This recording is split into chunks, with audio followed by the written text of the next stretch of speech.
E aí, filhos do Pai, como é que vocês estão? Todos bem? Vamos a mais um dia de reflexão? Amém. Deus abençoe vocês. Mandem notícias. O Pai está com saudade. Continuamos aqui no livro de Tiago. Chegamos agora no capítulo 2. Vamos ver se a gente faz uma reflexão também no capítulo 3. São capítulos, de certa forma, pequenos. Dá para a gente fazer uma abordagem muito legal. O livro de Tiago é um livro muito condensado, né? São 5 capítulos, mas o primeiro é meio que um resumo, né? Uma preparação daquilo que ele falaria nos capítulos seguintes. Mas ontem nós já fizemos uma abordagem muito simples do capítulo 1. E a ideia aqui também não é trazer muita robustez, né? A nossa ideia, o nosso desejo é que, por meio de uma simplicidade, palavras simples, a gente consiga entender a simplicidade desse evangelho. E eu acredito que a prioridade nessas reflexões são pequenas palavras que se tornam tão gigantes dentro de nós.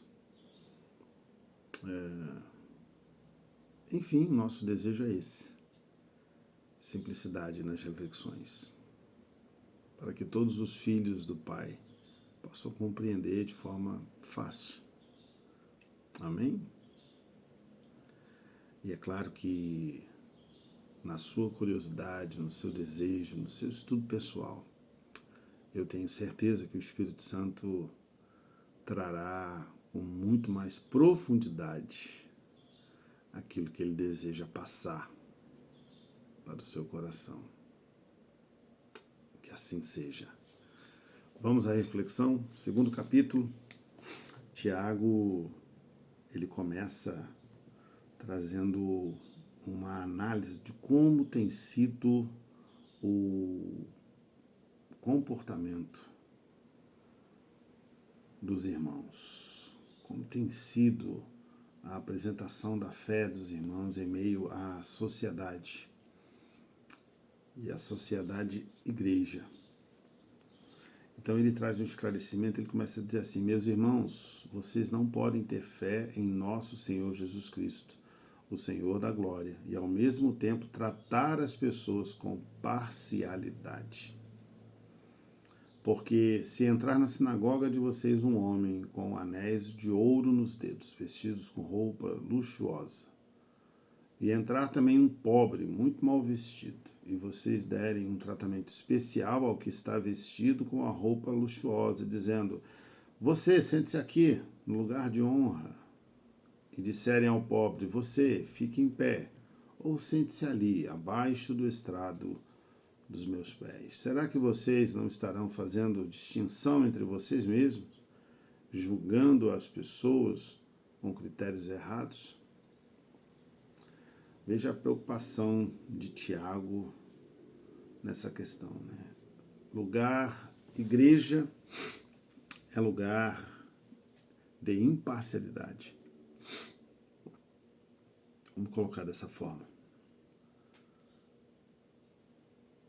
Igreja é um lugar de igualdade. As dimensões do pensamento, as dimensões do tratamento não poderiam estar vinculados simplesmente a um olhar externo.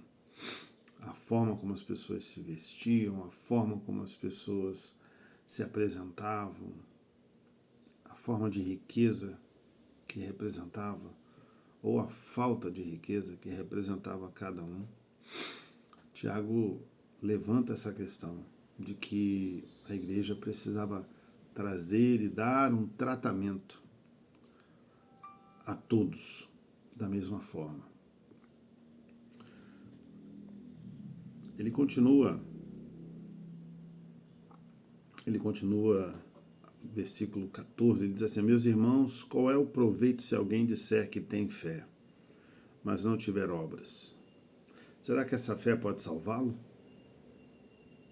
Se um irmão ou uma irmã estiverem com falta de roupa, necessitando de alimento diário, e um de vocês lhes disserem: vão em paz, tratem de se aquecer e de se alimentar bem, mas não lhes dão o necessário para o corpo, qual é o proveito disso? Assim também a fé, se não tiver obras, por si só está morta.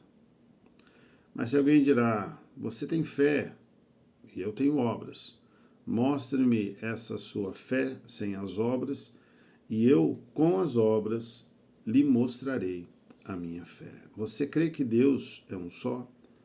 Faz muito bem. Até os demônios creem e tremem. Seu tolo, você quer ter certeza de que a fé sem as obras é inútil? Por acaso não foi pelas obras que Abraão, o nosso pai, foi justificado quando ofereceu o seu filho Isaque sobre o altar?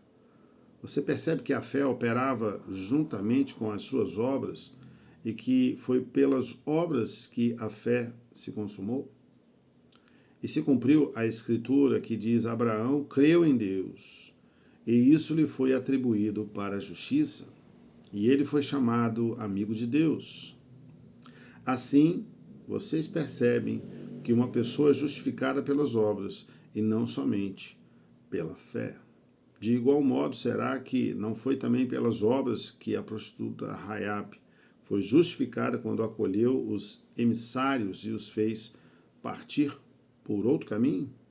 Porque assim como o corpo sem espírito é morto, assim também a fé sem obras é morta.